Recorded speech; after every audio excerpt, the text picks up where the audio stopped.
Hi guys, it's really an amazing opportunity to be here with you and talk about a little bit my research. Uh, when I start in IT, when I start in network security, almost 20 years ago, I had an idea that the firewall was enough to protect my network. I can see that some smiles. We think about it. It was, but during the time, just layer 4, it's not enough. We needed to grow up to layer 7 and then understand more the things. I can do a parallel with EDR. Several companies today think that EDR or XDR product, it's the only product that they need to protect our environment. I can simply do this parallel. 20 years ago, we think it is firewall, it's enough. And today, some companies thinking that EDR, it's enough. And I'm here to show you that this is not totally true. Okay, it's a big thing, but it's not totally true. We need to protect by, I don't know, the profundity, by several layers from security, not the only one product, okay? Said that, who I am? My name is Elvio Júnior.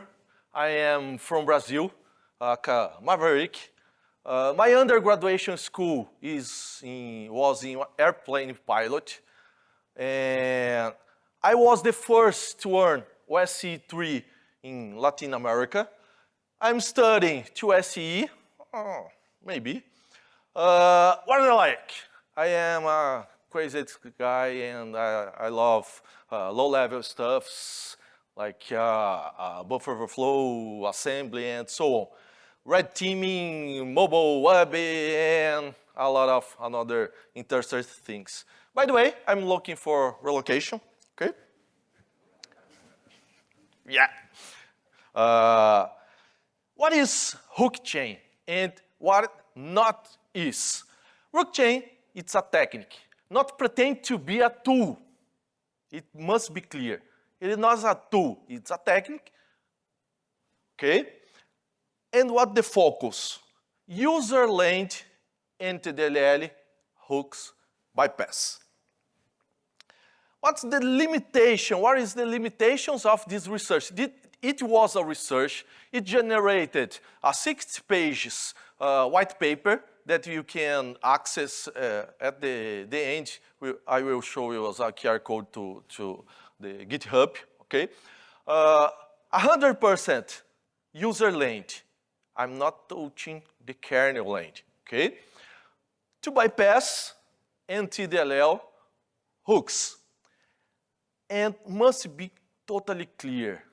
I needed to test some EDR products, but the focus of this research, it's not pretend to be a classifier of EDR products.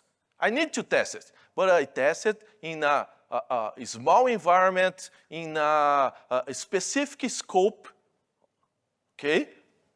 So I not pretend to classify that. And to be a nice guy, few months ago, I published in my LinkedIn and another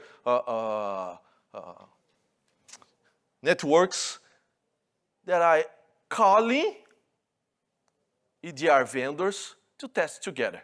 But simple, no one answered me. Okay? I cried a lot because of that. And okay, they cried after me, but let's go. Let's talk about some technical things. In general way, we have two layers of protection, two applicable layer of protections. One of them, ring 0, it is the kernel, and other one, ring 3, it is user land. In a basic view, everything that we do inside of Windows, inside of our system proxies, service proxies, user proxies like Notepad, like Word, like, doesn't matter. Follow this flow here. So, in general, these proxies use subsystems, Windows subsystems like user 32 DLL, kernel 32 DLL, kernel base, GDI, and a lot of others DLLs. These subsystems. And these subsystems create a stack frame, registers, and a lot of other things, and call NTDLL. And NTDLL is responsible to transit from user land to kernel land. So, in general, NTDLL is responsible to do this transition. And this transition, there is a name called system call that we will see later on. And this is a common stack frame, okay? Our application must want to call, doesn't matter the function, but I want to call this function, I will call kernel to 32DLL, that will call NTDLL, and this NTDLL will transit from user land to kernel land, and there's a service inside of the kernel responsible to receive this request, process, and return back to my NTDLL that will return back here, and so on. And to do that, there is a table called System Service Descriptor Table. Inside of this table, there is just numbers where I have the corresponding number in user land and kernel land. So I need, for example, open a file or create a file. There is a user land number to that, so I must put this number in a register. Think like a variable. Okay? I put this number in this register, in this variable, and request a system call. So I am requesting to kernel. Kernel treats this, process this request. So I must create a stack frame, put the values inside of the correct registers, and do instruction system call. And this will come to kernel. Kernel will look for the real address from the function responsible to process this request using the number. The number basically is an index. So I have the index and the real address to this function inside of the kernel. So I will process this and return back after that to user land. Okay, I will come back to this. This is another chart to illustrate that. Okay, a system service dispatcher, a table with several index, and goes through the real code. Just another way to see that. Okay. In addition, when I execute some proxies inside of my Windows user land, when I start the proxies, there is several tasks that have been done behind the scenes. So one of the most important techniques for the focus of this research, this technique here, or these proxies. Basically, when I build some proxies, when I compile some proxies, some executable, for example, I have a table that holds each functions that I need to use. For example, in kernel 32 DLL, I need to use get proxies adders and so on. And in another DLL, the functions, and that's it. When I start my executable, there's a proxy responsible to fill another table called import address table. Using this table as reference, I get the function that I need, and I fill another table with the function that I need to use with the real address. Why? Because there is randomization of memory, compatibility. For example, if I compile an executable file in Windows XP, I can run it in Windows 11. Okay, I can run because it's compatible. So these two tables is responsible for that, are responsible for that, okay? And there's a lot of things behind the scenes, and the end of the day, there's a table, import address table, that will be filled like this one. So I want to execute, for example, this function, create proxies A. I will look through the import address table, and I will call, okay, get me the real address from the function. So I will copy the real address, for example, to a register, and after that I will call this address that I received from import address table, okay? So let's talk about bypassing. Oh, and after blah, blah, blah, blah, let's talk about bypassing. And two most common, it's important to say here that the same techniques used by EDR vendors to protect is the same technique used by us to bypass. So the major common technique used to EDR vendors in order to understand and monitor the behavior of proxies used this first one. You will see later on. So let's take a look in these two techniques. The first one, when I see the code in NTDLL, I can see this piece of the code. Okay, let's do a zoom here. Okay, this is assembly code. Okay, Elvio, I'm not understand everything. Anything. What I need to understand? This line here. This line here, I'm putting an index inside of a register. This is an important point to see here. And we see this piece of code getting off these two lines here. These three lines, this one, and this one, it's important lines to see here. So I can see this for several proxies inside of the NTDLL. So what the EDR does here? EDR, in general, I can see here a common code where I put the index inside of the register and so on. And this guy here, I can see a hooked function. As you can see, there's a huge difference between these two guys. One is hooked by EDR.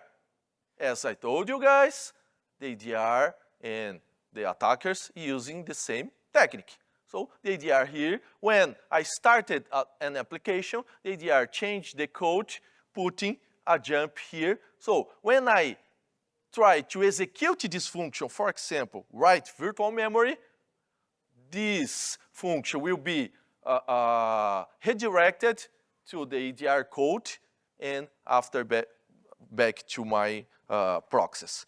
I use it to call this not a man in the middle. but a function in the middle. It's the same concept. EDR put the function in the middle of the proxies in order to monitor what we are doing here. Another technique is import address table hooking. In other words, this is a common or regular import address table, and this is a hooked one. That instead of I have the original code or original address to the code, I have inside of import address table a fake address or the address to the function that must be executed. In other words, the hook function. Okay? So when my code looks and asks import address table, give me the address of the function, I will receive a fake address and I will execute this fake address. And after that, it's totally optional, depends the code to come back to real function or not. Depends the goal here, okay? Let's talk about some EDRs. EDRs do exactly the same thing. Put a DLL here in order to monitor these things. What is the concept of EDR and XDR? Monitor behavior. To see behavior, I need to see what happened. I need to understand, I need to get the parameters, I need to get the request and response. So EDR must inject a point here. And you can call me Elvio, but I can put this in a kernel land. Yes, it's totally true. And the biggest EDR products today put some things in both. But I have seen that kernel protections is less aggressive than user mode protections. Once you will bypass user mode protections, you will bypass the major part of protections. And we have an example, a clear example, why the EDR vendors are very conservative in terms of putting code in kernel lane. We saw some weeks, some months ago, the biggest outage because a fail in kernel lane. It's not related that we are talking, but an example that if I mess something in kernel lane, I will fuck up several environments. So I need to be conservative. I need to take care in a different way. Because of that, a lot of EDR vendors have been conservative in terms of what I will put on kernel lane. So again, if you bypass user land, will be bypassed a lot of kind of protections, and you must concern just with kernel lane protections. So let's move on. And we can see some screenshots of this. Okay, I talked you regarding this, and I need to talk to you about most common bypasses. I told you that once I started my executable, the EDR changed in runtime the memory address of NTDLL, putting a hooking there, a jumping or import address table hooking, doesn't matter, but put a hooking there. So the most common is remapping NTDLL, as these changes are only in runtime environment. But read again NTDLL from the disk, it's a well-known technique. So antivirus and EDR, oh, why you are reading again this DLL? It's not a good idea. So comes to another techniques, direct and indirect syscall. What is direct syscall? Instead of put everything to kernel 32 and TDLL, I can just get the index of the function that I want to execute and do a system call. Is it possible? Yeah, it's totally possible. But EDRs here can see that we not pass from here, and okay. It's not a good technique. Okay, there is another technique to bypass that, but okay, let's move on. Another technique is indirect syscall. That instead of call system call instruction direct, I jump the code to a memory address where hold a system call instruction. But again, the ADR can't see that, and okay, we're trying to bypass that. And there's another problem here. The indexes have been randomized by each release of Windows. Each release that touch the kernel, this index will be randomized. Okay, so there's another challenge to bypass that. Okay, and these amazing guys created and studied a lot. Probably they lost a lot of hair as I trying to study these things. And especially this guy, I used a part of this technique inside of HookChain. And let's take a look what is do. First, locate the current address of the function that I want. After that, perform nearby searches. And let's take a look here on the code. Will be clearly for us. For example, I would like to use this function. And I can see here that this function is hooked by EDR. Take a look at this piece of code. I have here index 7. Take a look after 9, after 10. If I saw here, before 6. So I can see a incremental index, 6, 7. So I can totally understand that this function has system service number 8. So I can predict this in runtime. Doesn't matter if it is randomized. Okay, the randomization is regarding, for example, today on actual release, NT white file will be 8. If I get the last release, will be 100. Okay, so the randomization is the name or the position that the function appears on the code.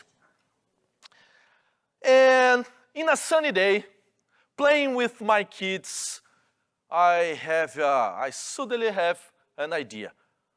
If the major part of EDRs are looking inside of NTDLL and hooking NTDLL, and just that's it. If instead of I try to bypass NTDLL, I try to bypass a step upper.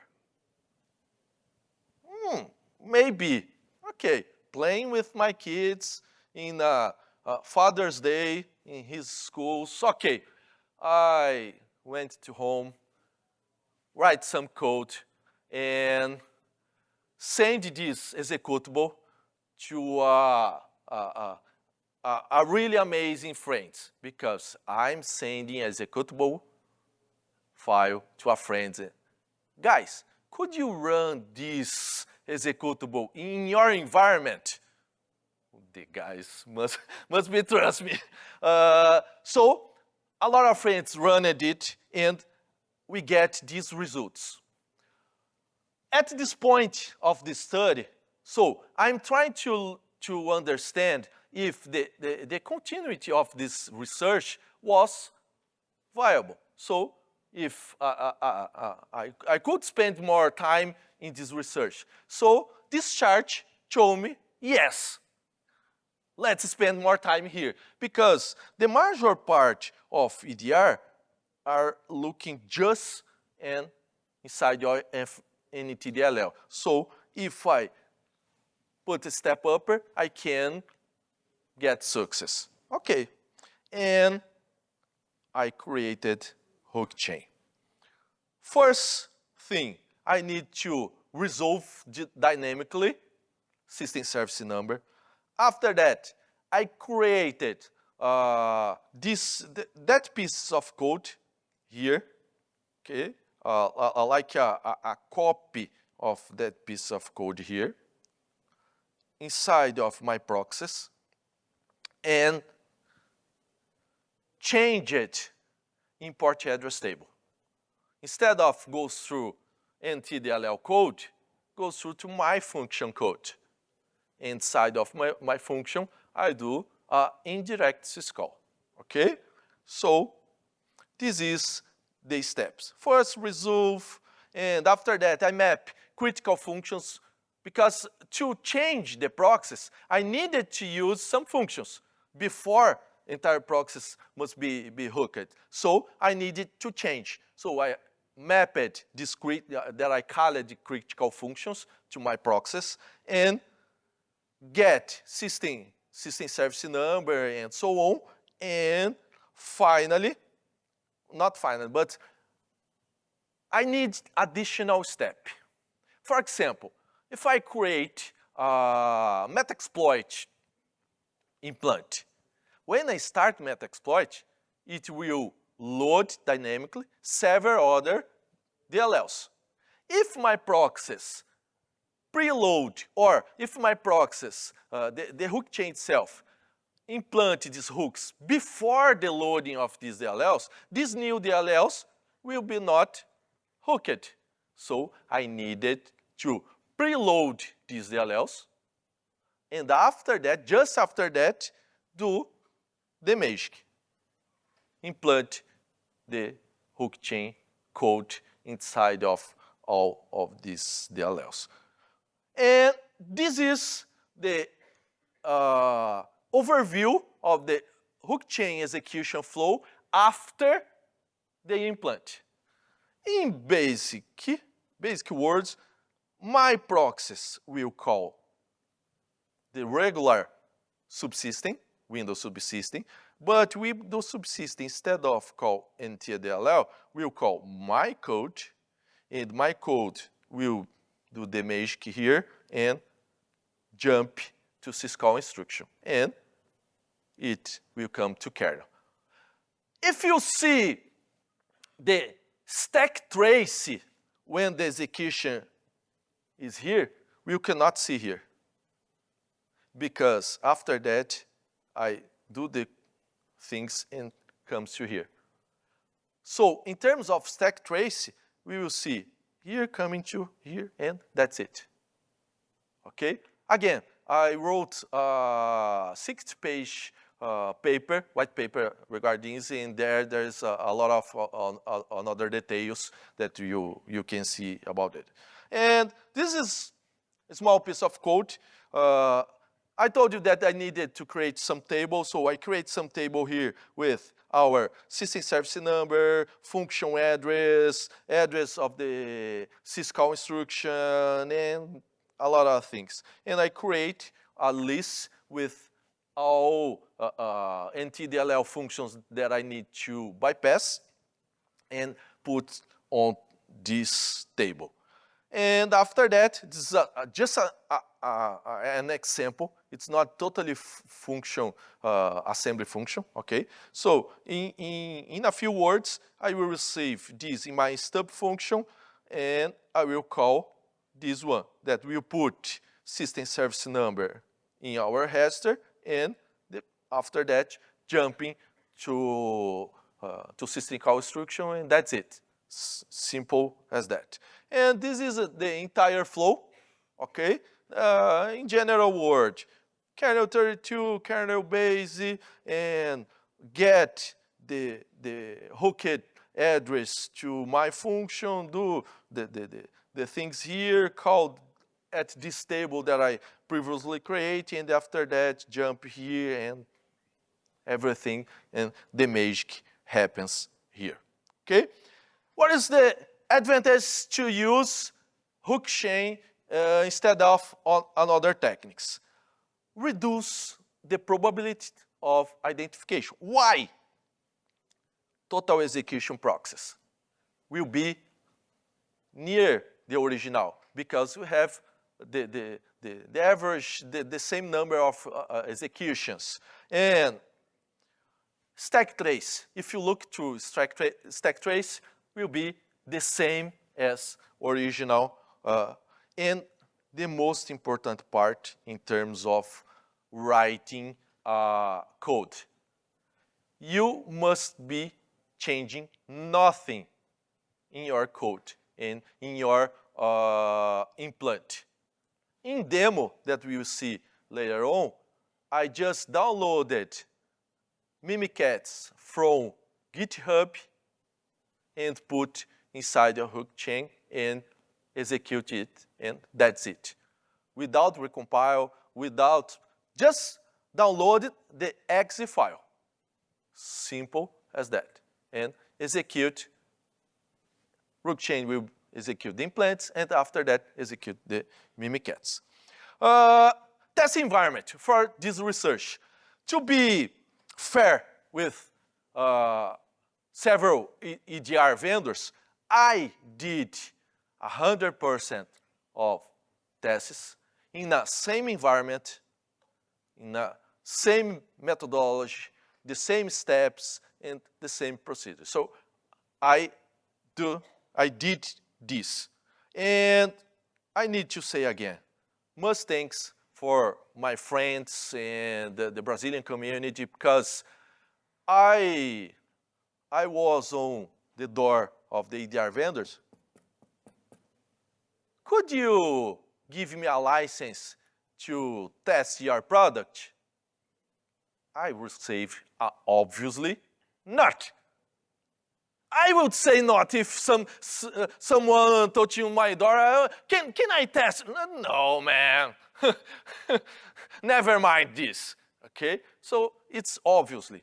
So a lot of friends shared me their license or provide me a snapshot from a VM in order that I can test, but I tested in my environment with their license. And some products I could ask a trial or something like that, okay? What we are expecting to see on demo. First step, the list of hooked NTDLL functions. So inside of NTDLL functions, there are a lot of hooked functions. So the first step, we will see this list of these functions. And after that, we will see which functions I'm going to implement or I'm changing the import address table. It's important to say that import address table hooking was documented by a guy in a book talking about Windows 1995.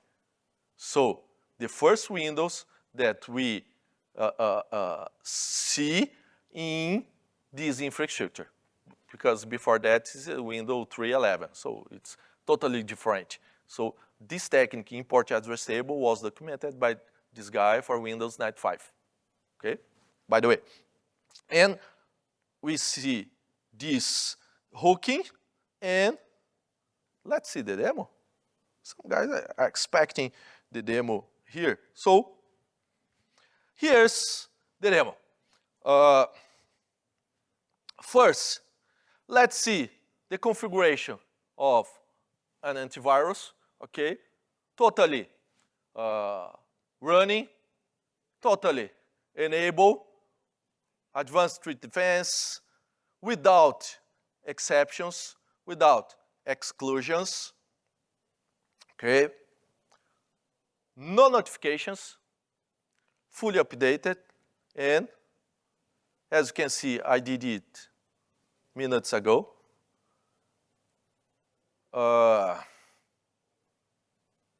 The first part, we'll see the list of hooked NTDLL APIs.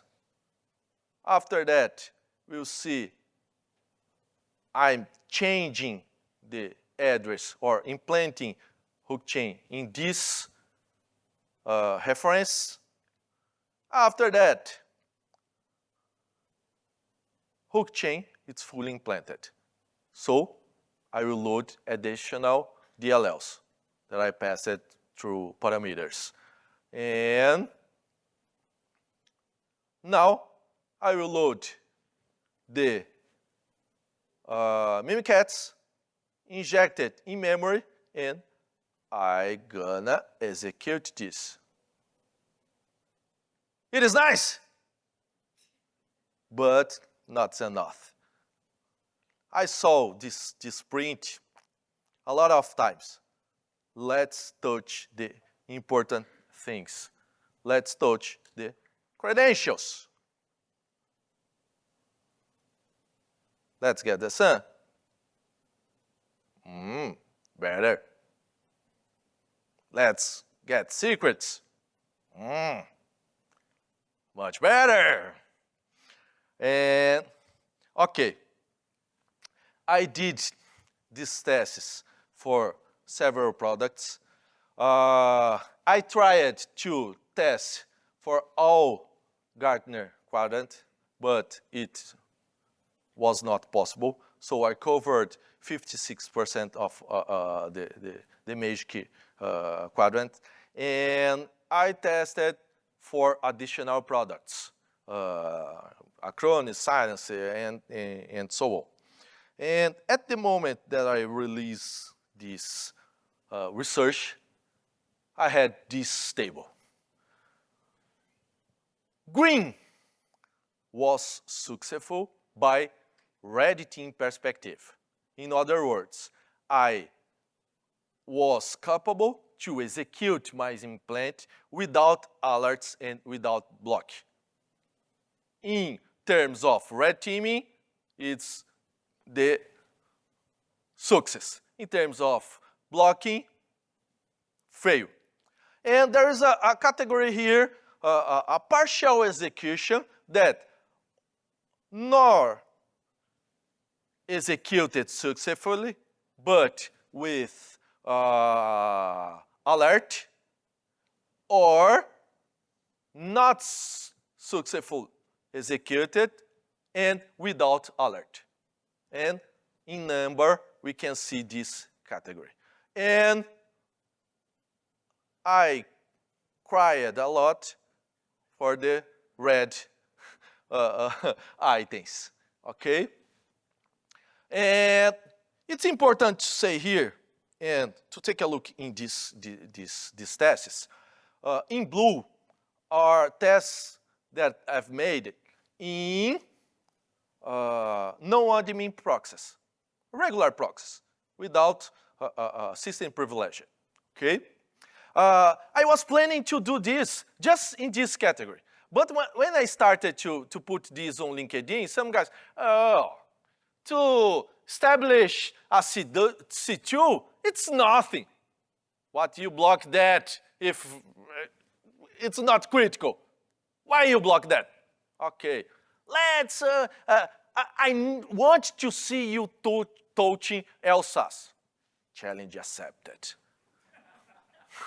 So I I did this second part, okay? So I can see this division here. And another important thing, the last column. The last column was a code, 100% assembly, wrote by me. In other words, there is no signature in this code. As you can see here, a lot of identifications comes from well-known signatures. As I created totally new proxies, but it's totally new code with well-known behavior. Copying NTDLL, copying LSAS memory address. It's well known, but with using a totally new code wrote 100% in assembly, okay? After I released this paper, two companies called me. After I released this, another company called me also, Fortinet, to tests. In my first test, Sentinel-1 was this result, but after the Sentinel-1 team do some patches, it was blocked in almost scenarios here. Trend is working on it yet, okay, but we are in touching to this. And Fortinet blocking almost everything also, okay? That's it. That I was I would like to present to you guys. Here's the source code, the full white paper, reference, books, and so on. My Telegram, feel free to reach me. My LinkedIn, and remember, I'm looking for a relocation. Guys, that's it. I hope that you enjoyed the talk, and feel free to contact me. Thank you.